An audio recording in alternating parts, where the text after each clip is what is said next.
Welcome to the realm of echoes of fear, where the tales breathe from the very depths of Reddit into life. Feel the chills creeping into your spine, or simply get entangled in some thrilling narrative, or exhume that mystery extending far into the narrative closure. Indeed, you are in the right place. Today's story comes from the lovely subreddit No Sleep, a treasure chest of unforgettable yarns.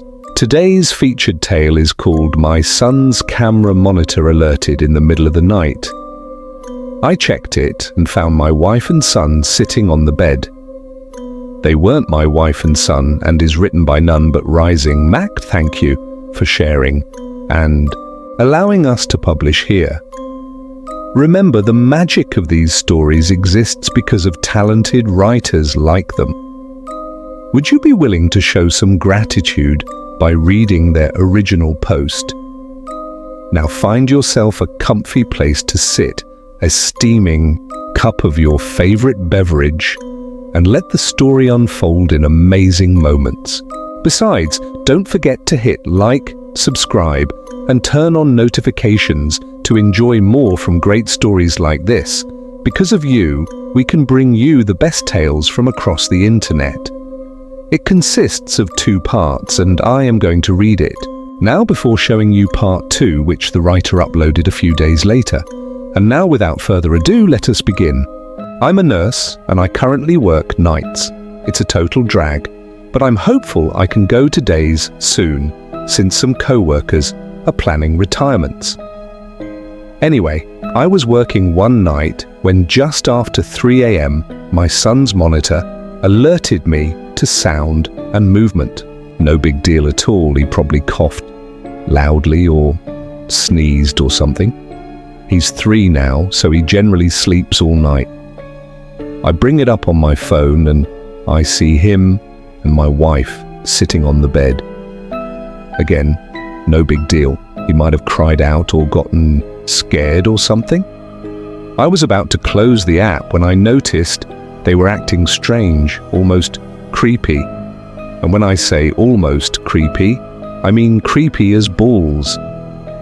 They were sitting on the bed together, both of them just staring up at the camera, with blank, emotionless stares. The night vision is black and white, so they had white, eerie-looking eyes. They didn't move at all, aside from their visible breathing. They just sat there, staring at the camera. I close the app and give my wife a call to make sure everything is okay. I never get to call home on lunch, so in a way this is kind of nice to get to talk to my family while at work. It rings a couple times before she answers, with a very groggy hello. It was like she was dead asleep when I called, and she looked wide awake when on the camera. Hey, you guys okay? Huh? Yeah, Buddy, my son's nickname, came in like 15 minutes ago. Seemed scared, so I said he could sleep with Mama. I'm confused here since I saw them in his room a minute ago. Literally 60 seconds had passed since I closed the app and made the call. Wait, so you guys are in bed? Yeah, I fell back asleep. Right away. Everything okay? Everybody keeps waking me up. She's kind of annoyed. Hang on a second. I put her on speaker and bring up the app, hoping I don't see it. When the app loads, I get that pang of intense nervousness in my stomach that I haven't had in a long time since I was a kid in school, and realized while I was eating breakfast to paper, or something was due that day and I hadn't done it. My heart leaps into my throat. My wife and son are sitting on his bed looking up at the camera, the same emotionless stares. Hello? You guys are in bed, right? Yeah, we're trying to sleep. Well, I'm looking at his camera and I see you two sitting on his bed. Huh? No. We're in our bed. I know that's what you mean, but I'm looking at his bed and you two are in there. Hangs on, she says. She's quiet for a second while she brings up the camera on her phone. I hear this guttural, terrified gasp. like she had sucked all the air in the room into her lungs, filling them to capacity. I don't hear this kind of gasp from my wife often. Usually only when she's truly afraid, like during a jump scare in a movie, or one time when we turned her back on our son for literally a second and he was down by the mailbox, inches from the road. I hear the rustling of sheets and the line goes dead. Of course, now I'm absolutely terrified myself, so I immediately call back. It goes to voicemail, so I call again. I call again and again with no answer. Finally, after about 4 minutes, she called me. I tell you that 4 minutes felt like 40 years. Hey, what's happening? I ask. She's absolutely hysterical and crying. I can't understand a word she says. Stop. Slow down for just a second, I say. She slows down enough to explain they are in the car and driving to her parents. She looked at the camera, and when she saw what was on it, she got up and grabbed our son and rushed downstairs and out the door. Didn't even close the garage. Don't worry about it, I said. I'll drive by when I get off and close it. We live in a generally safe neighborhood, so I'm not too concerned the door is up. You will not go in there, she says. Hell no, I return. Why? Are we on the camera? She asked. Is it a recording? I don't know, I return. I'm going to keep watching it and see if there's anything I can tell. Do our code words with Buddy. We have code words because we're nerds. We've seen too many pod people and imposter movies, so we decided a long time ago to make code words with each other to be able to tell if one of us was an imposter. We have a couple of code words, but we also have a 3-sentence story we recite together, each saying a different part alternately of each other. I hear her on the phone saying the things we taught our son. He giggles as he says them. He does every time we practice, since he thinks they're a joke and doesn't have any idea of the real meaning. We're both convinced he's our son. My wife then says our part, and I'm convinced she's her. We made up these words as a complete joke to ourselves. I never once in my life ever imagined we'd actually need them. Unreal. She got to her parents safely and it was hard to hang up. I told her, we'll figure it out in the morning, hopefully just a glitch. She said she didn't think it was a glitch. When she was running out, she had to run by our son's room and the door was open. There's a little flashing light on the back of the camera that indicates it is connected to the internet. It gives off just enough light that when she ran by, she thought she saw out of the corner of her eye a shadowy outline of what could have been an adult sitting on our son's bed. It sends chills down my spine to think about it. Knowing they were safe and out of the house was the only thing that kept me at work that night. It was a long 4 hours, but I kept checking the camera every chance I got. Sure enough, they were still sitting on the bed staring up at the camera with emotionless gazes. I studied them to see if I could see any pattern, from their breathing to their blinking. Their breathing was steady and looked normal. It was their blinking that would tell me if this was just some kind of bizarre, time-looped freak accident video or not. I intently stare at my phone and count the seconds between each blink, telling myself if this is a loop, then their blinks should be even and occur at the same time each time. There was no pattern to their blinking. It was erratic and random, just as a person's blinking should be. The passing hours are what finally sealed the deal that this was not a weird looped video of some kind. My son's window is visible on camera, and I can see on camera that it is getting lighter outside his room. His curtains keep out just enough light to prevent the camera from exiting night vision, but let in just enough to be able to tell the sun is rising. I try to figure out what the hell I'm going to do before I leave work.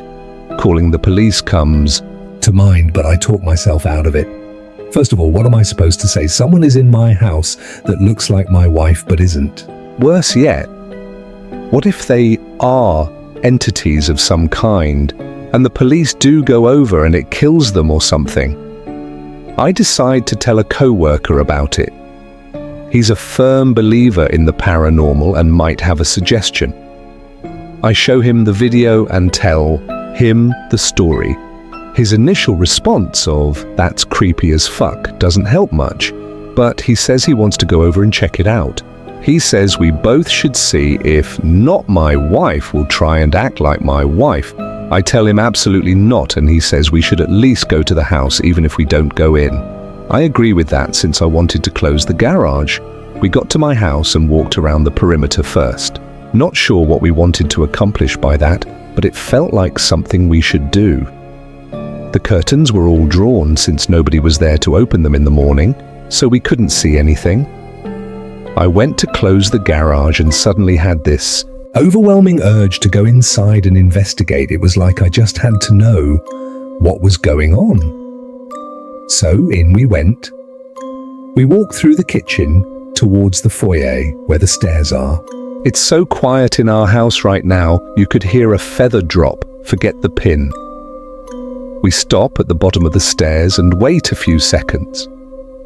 I look at the camera again and they are still sitting there. I've never been so scared in my life.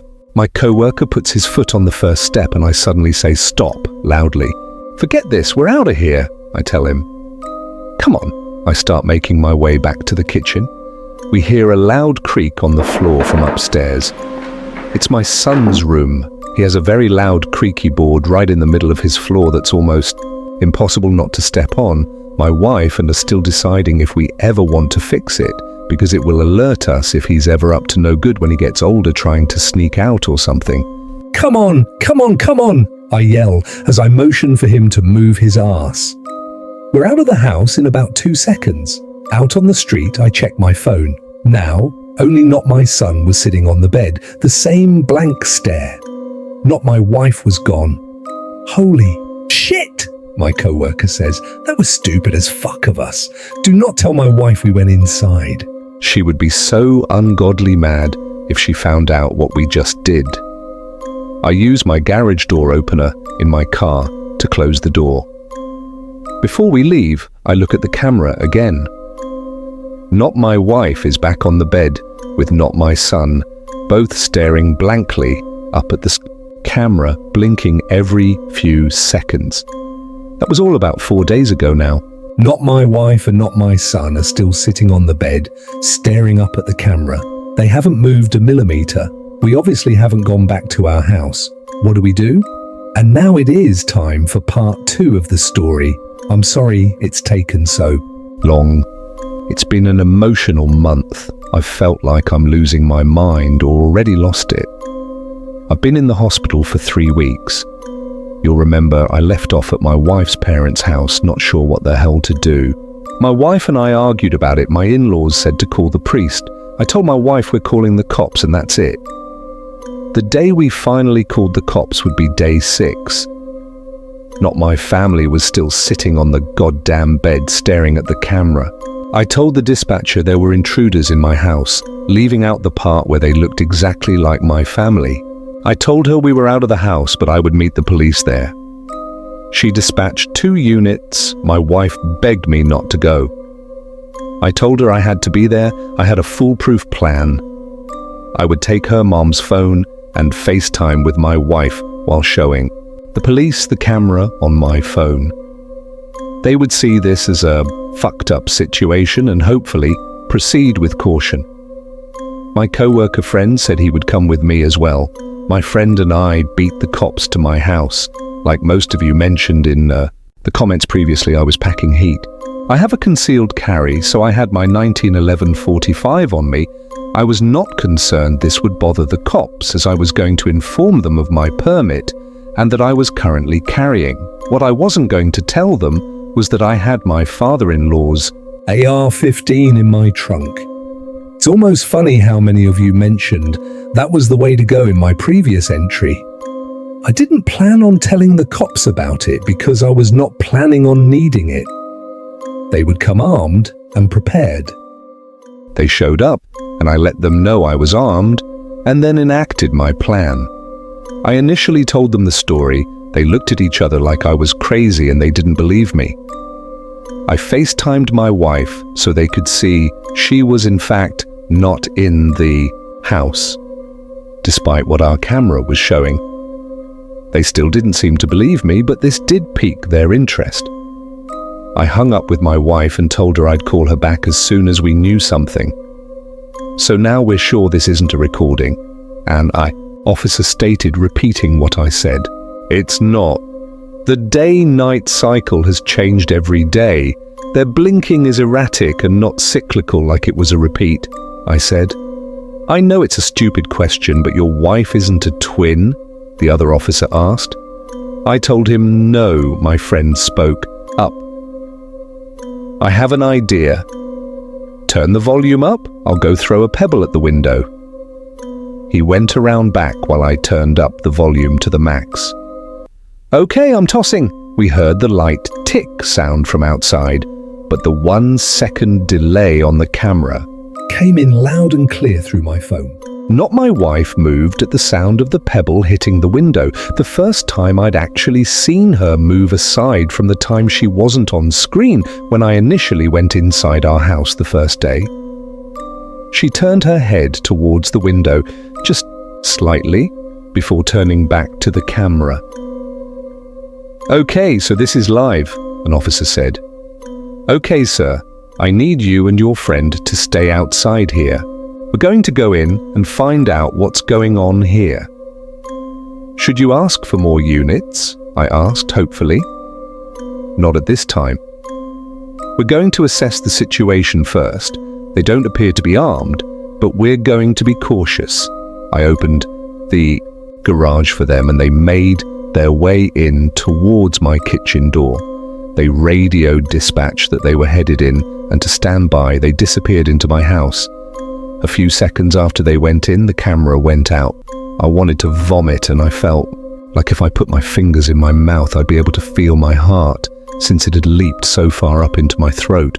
Shit! I yelled to my friend. I immediately popped the trunk and got my rifle out and ran into the garage, my friend right behind me. We got inside just in time to hear a low, guttural howl from upstairs, demonic sounding almost, along with raised voices from the police. There were several shots. Need backup! Shots fight! He was cut off. Oh my God! My friend howled. He was scared shitless, but so was I. God fucking damn it, I knew it, I said, running up the stairs. My son's room is the first one you come to after getting upstairs, so his wall is also what you see as you walk up the stairs. As I reached the top, I laid into the wall with my rifle.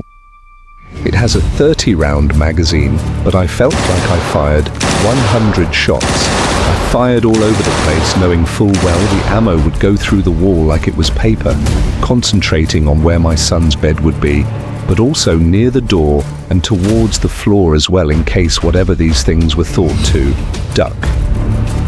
We heard shrieks of pain coming from the room. Then nothing. My friend and I paused for a minute before deciding to go in because the camera was still out. We heard a whimpering coming from the room. There was a dead cop in the hallway we had to step over. It was awful, and I'll never be able to unsee it. His head was several feet away from his body in the threshold to our guest room. We found the other cop in my son's room right inside the doorway. He had several large holes in his torso as if he'd been impaled. Exactly what I was afraid would happen had happened. I called the cops, and whatever these things were, killed them. When we entered the room, we found the source of the whimpering was not my wife. She was lying on her back on the floor, holding her torso that was bullet-ridden and breathing heavily. The scene was awful. I can hardly put into words how awful it was. I know now, just like I did then, they weren't my family. It shouldn't have been hard. I should have been able to just go in and finish it. But instead, I fell to my knees. Not my wife begged for her life. I don't want to die, honey, she whimpered. I wanted to have more kids. I can't die now. I looked over it. Not my son, who had to be dead. He'd taken 2 shots at least to the head, or what was left of it. He had several more in his torso and 1 or 2 on his legs and arms. If you have kids, seeing their lifeless, bullet-ridden body is a special kind of hell. Again, I knew it wasn't my son, but it was. I was going to be sick. I'd killed my family. I turned back to not my wife. She was acting just like my wife. It even mimicked her anxiety about death that she has had in the past year or so. It's not her, man. I forgot my friend was even there. It's not her. Shoot it. I know what you guys are thinking. How many times has this happened in the movies, and you scream at your TV for the main character to just shoot the imposter because it's not their loved one? I guess movies get it right somehow. I'll never roll my eyes at the character who can't kill an imposter again. Please don't shoot me, it begged. My hands were shaking as I aimed at it. Why couldn't I do it? I knew this wasn't my wife. Listen, man, my friend began calmly. Look at it. Its blood is yellow. It's not your family. Was it yellow? It was. Seeing my family slain was so traumatic I hadn't even noticed their blood wasn't red. I steadied my aim and, not my wife, suddenly stopped, begging. She began, got a terrifying shriek, and something black or grey started to protrude from her mouth, like a tentacle or something, and I fired. At that range, her head more or less exploded. Whatever these things were, they appeared to be mortal. I was still on my knees and my friend was out in the hallway just outside the door. We heard the sounds of approaching police sirens. I'd forgotten one of the cops had gotten a shots fired call over the radio before being killed. It seemed like it had been hours, but it had only been about 5 minutes since the police had gone in. My friend went downstairs to let the police know what to expect. I stood up and slowly made my way into the hallway. I was lightheaded and felt like I was going to be sick. My bedroom is adjacent to my son's, so the doorway is about a foot to the right of my son's doorway. My door was closed, but as I exited my son's room, my door opened. Not me walked out into the hallway, wearing exactly the same thing I was at that time. I was shocked in place. I couldn't move, but it did. It walked towards me, and its right arm turned black and morphed into what appeared to be a tentacle. It was wiggling around like a squid or octopus appendage. When he thrust his arm at me, it solidified and impaled me through my abdomen. It then stabbed me in the left leg just above the kneecap. I fell to the ground in pain. Its tentacle arm was wiggling again. "Why did you kill my family?" it asked. When it spoke, its voice changed pitch several times. It was my voice, then much deeper, then normal again. It alternated several times, saying that one sentence. It moved in closer. The rifle was gone, but I still had my .45.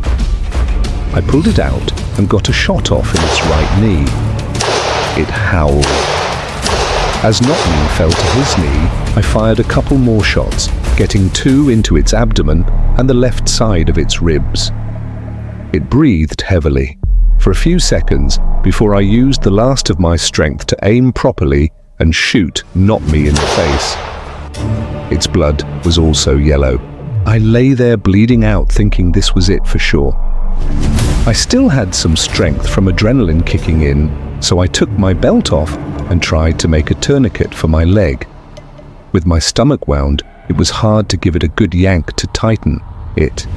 I then took my shirt off and balled it up and packed my stomach wound and applied as much pressure as I could. Being a nurse probably saved my life. I passed out, but the measures I took must have kept me alive long enough for EMS to arrive. I heard raised voices and the sound of pounding coming up the stairs before I went out. It was probably a cop, but I felt pressure from somebody trying to keep my wound packed before I went out.